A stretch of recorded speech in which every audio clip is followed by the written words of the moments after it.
Hi, Aries. Welcome sa aking YouTube channel kung saan I will talk about Aries,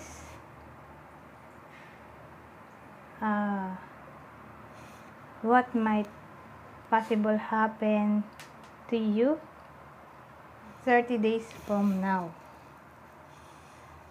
So, yon. From now, kung kailan mo pinanood itong reading. Okay? Kindly watch not only your sun sign but also your moon, rising, and Venus signs as well for a complete view of what might possible happen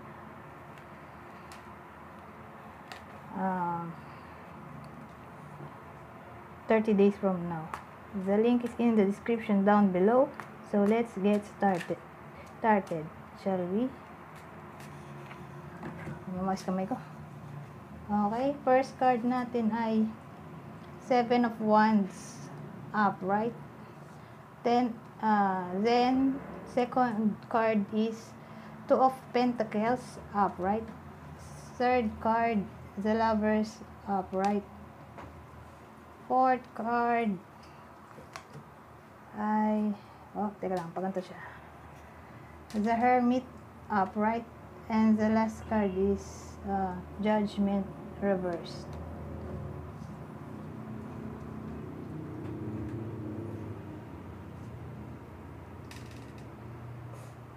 Okay, ako, bisita, ano to?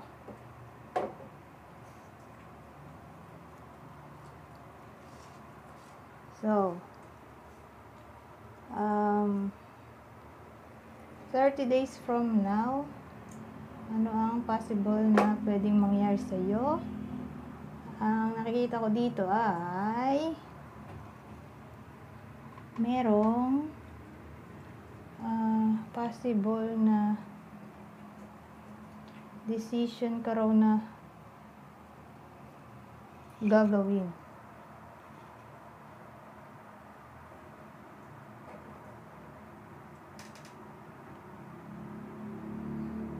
Ano kaya yung decision na yan?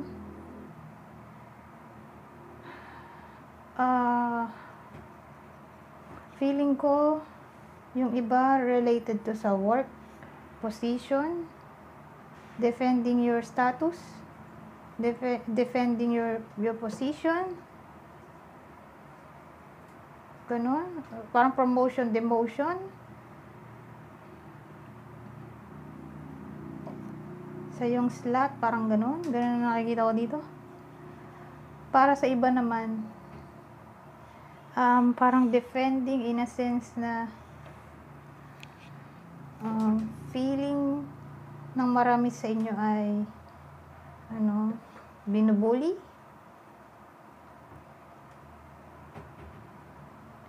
Kaya 30 days from now, you will learn to stand up for yourself. Ganun ang dating.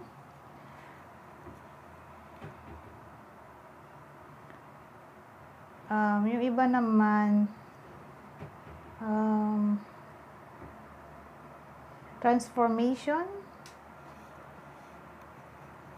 May possible transformation regarding relationship. Kasi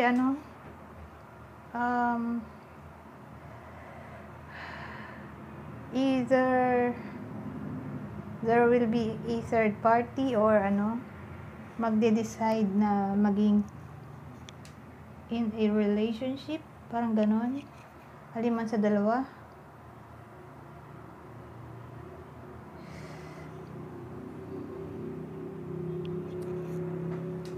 At yung iba naman feeling ko mag-aaral,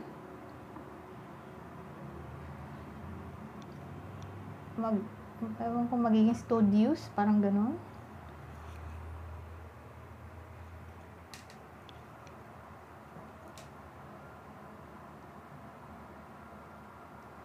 Basta ang major theme ng 30 days from now for you ay decision.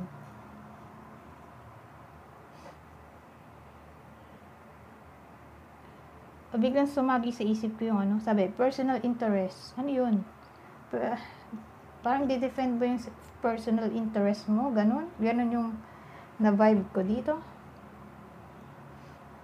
So, tingnan natin ibang meaning mula sa love and friendship.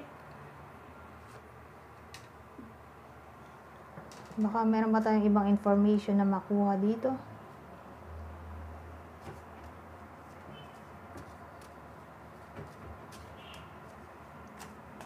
Okay, ayan, labas na.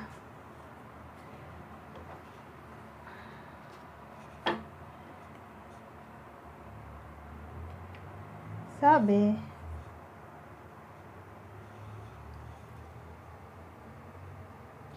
let your affection be without hypocrisy. Let your affection be without hypocrisy. So, kasi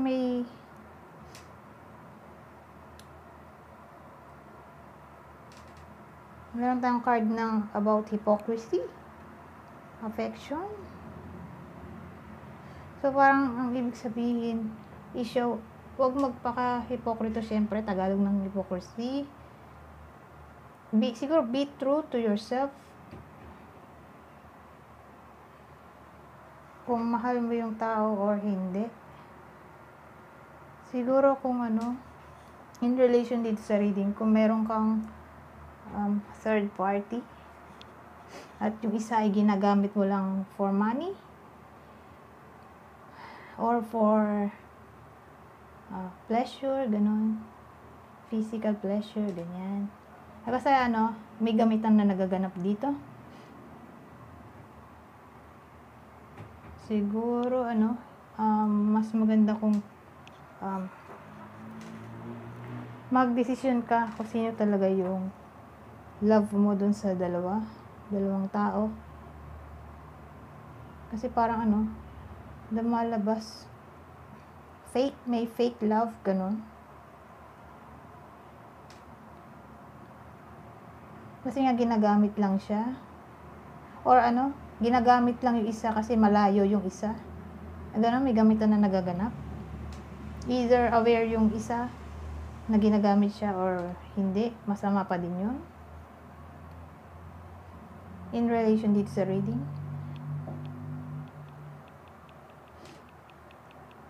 Sabi, magmahal daw wholeheartedly. Huwag lang pakitang tao.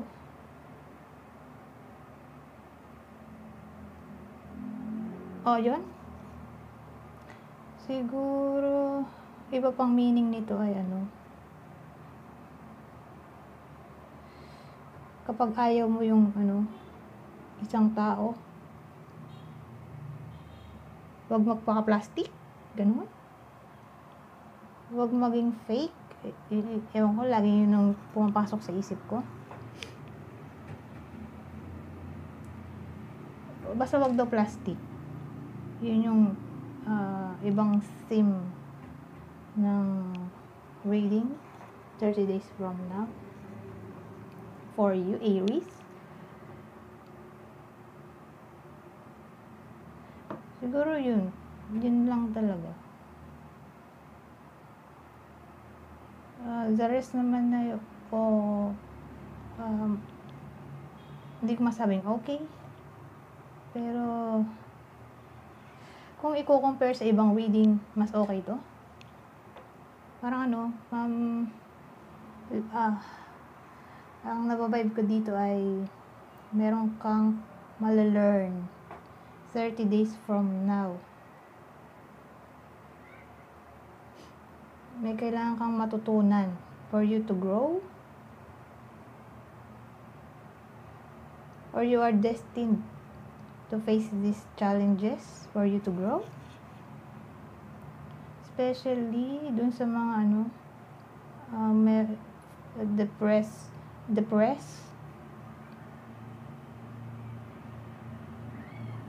tas parang hindi ma-accept ang sarili, galit sa sarili,